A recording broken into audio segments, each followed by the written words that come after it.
Vision channel మీ చేతుల్లో ఎప్పుడూ ఉంటాయి.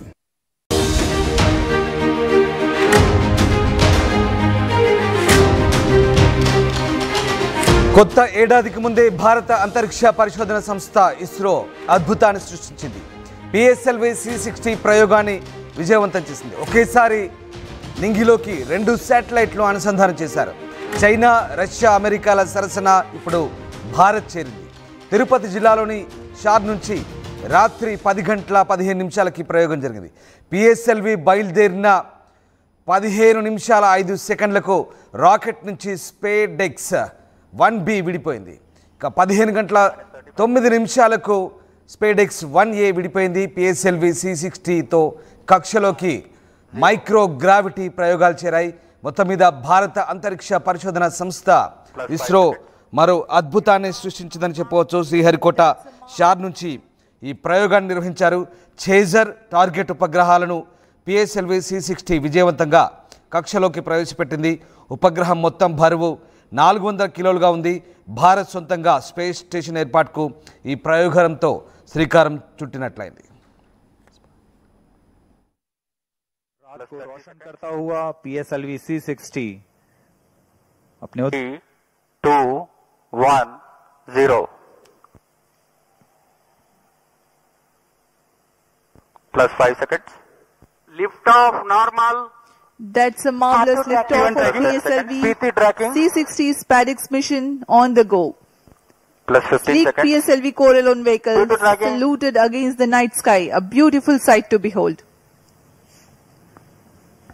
First जी हाँ, stage अभी आपने performance देखा normal. सफलतापूर्ण उत्थापन PSLV C60 रॉकेट का रात Plus को 30 रोशन seconds. करता हुआ PSLV C60 ఇక చేజర్ టార్గెట్ ఉపగ్రహాలను కక్షలోకి పిఎస్ఎల్వి C60 కక్షలో ప్రవేశపెట్టింది.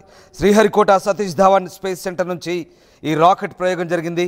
అంతరిక్షంలోని ఉపగ్రహాలను డాకింగ్, అన్డాకింగ్ చేసేలా శాస్త్రవేత్తలు ఈ రాకెట్ను ప్రయోగించారు. టార్గెట్ చేజర్ ఉపగ్రహాల బరువు 440 కిలోలు. స్పేడెక్స్ జంట ఉపగ్రహాలతో పాటు నానో శాటిలైట్ను కూడా పిఎస్ఎల్వి C60 అంతరిక్షంలోకి పంపింది. అంతరిక్ష వ్యర్థాలను తొలగించేలా ఉపగ్రహాలను శాస్త్రవేత్తలు రూపొందించారు. స్పేస్లోని శాటిలైట్లను ఈ 2 ఉపగ్రహాలు అనుసంధానం చేరున్నాయి. స్పేటెక్స్ పేరుతో జరిగిన పిఎస్ఎల్వి C60 ప్రయోగంతో ఆదిత్య L1 సోలార్ మిషన్ కొనసాగనుంది. ఇప్పటికే పిఎస్ఎల్వి C59 ప్రయోగం విజయవంతమైన సంగతి తెలిసిందే. యూరోపియన్ స్పేస్ ఏజెన్సీ ESAకి చెందిన ప్రోబా 3తో పాటు మరికొన్ని ఉపగ్రహాలను నిర్ణీత కక్షలోకి పిఎస్ఎల్వి C59 విజయవంతంగా చేర్చింది. ప్రయోగించిన 18 నిమిషాల్లోనే ప్రోబా 3 శాటిలైట్ను పిఎస్ఎల్వి C59 రాకెట్ విజయవంతంగా నిర్ణీత కక్షలో ప్రవేశపెట్టింది. ఇస్రో ఈ ప్రయోగాన్ని న్యూ స్పేస్ ఇండియా లిమిటెడ్ భాగస్వామ్యంతో చేపట్టింది. మొత్తం మీద భారత అంతరిక్ష పరిశోధన సంస్థ మరో మైలురాయిని అధిగమించిందని చెప్పవచ్చు.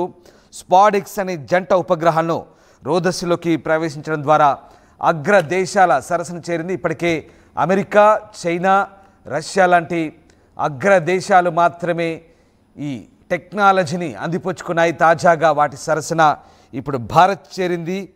ఇక స్పేస్ డాకింగ్, ఫార్మేషన్ ఫ్లయింగ్, మానవ అంతరిక్షయానం తదితర సేవలకు ఇది ఉపయోగపడతాయని శాస్త్రవేత్తలు చెప్తున్నారు. భవిష్యత్తులో ఇస్రో ప్రయోగించనున్న చంద్రయాన్ 4లో భారత అంతరిక్ష కేంద్రం నిర్మాణానికి అవసరమైన డాకింగ్ టెక్నాలజీని పరీక్షించేందుకు ఈ ఉపగ్రహాలు ఉపయోగపడనున్నాయి. ఈ ప్రయోగం విజయవంతం కావడంతో డాకింగ్ సత్తా కలిగిన 4వ దేశంగా భారత్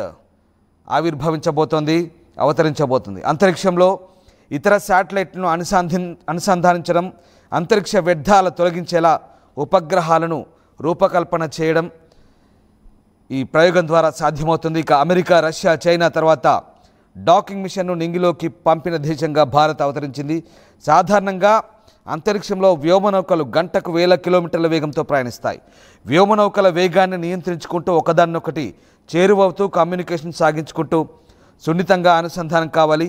ఈ ప్రాసెస్లో ఏమైనా తేడా వస్తే వ్యోమనౌకలు ఢీకొని విచ్ఛిన్నమయ్యే అవకాశం ఉంటుంది. అందుకే ఈ ప్రయోగం ఎంతో క్లిష్టమైనదిగా చెప్తుంటారు. ఈ డాకింగ్ విధానం ద్వారా కక్షలోని ఉపగ్రహాలకు మరమ్మతులు, ఇంధనం నింపుతారు. సో ఆ రకంగా ఒకదానికొకటి వ్యోమనౌకలు చేరువవుతూ నియంత్రించుకుంటూ ఇక అనుసంధానమవుతూ జరిపే ప్రక్రియనే డాకింగ్గా చెప్తారు. సో వీటన్నిటినీ కూడా విజయవంతంగా ప్రయోగించింది భారత అంతరిక్ష పరిశోధన సంస్థ. ప్రయోగం విజయవంతమైన వెంటనే ఇస్రో చైర్మన్ డాక్టర్ సోమనాథ్ మాట్లాడారు. ప్రయోగం విజయవంతం కావడంపై ఆయన హర్షం వ్యక్తం చేశారు. ప్రయోగంలో పాల్గొన్న శాస్త్రవేత్తలకు ఆయన అభినందనలు తెలిపారు. వాహక నౌక ఉపగ్రహాలను కక్షలోకి ప్రవేశపెట్టిందన్నారు. ప్రయోగానికి సంబంధించిన తదుపరి పూర్తి వివరాలు తెలుసుకునేందుకు ఇస్రో అధికారిక సోషల్ మీడియా హ్యాండిల్స్ను ఫాలో అవ్వమంటూ సోమనాథ్ చెప్తున్నారు. సో మొత్తం మీద భారత అంతరిక్ష పరిశోధన సంస్థ ఇస్రో మరొక మైలురాయినైతే చేసింది. ఇప్పుడు అగ్రదేశాల సరసన సొంతంగా ఉపగ్రహ ప్రయోగాలను చేయగలిగినటువంటి సత్తాను మన భారతదేశం ఇక సాధించిందని చెప్పవచ్చు. మొత్తం మీద భారత అంతరిక్ష పరిశోధన సంస్థ చేసిన ఈ ప్రయోగాన్ని అందరూ అభినందిస్తున్నారు. ఇక ఈ ప్రయోగం ద్వారా భారత అంతరిక్ష పరిశోధన సంస్థ మరొక మైలురాయిని దాటడంలో ఎలాంటి సందేహం లేదు. ప్రస్తుతానికైతే ఇక ఈ ప్రయోగం సక్సెస్ కావడంతో షార్లో సంబరాలు మిన్నంటాయి.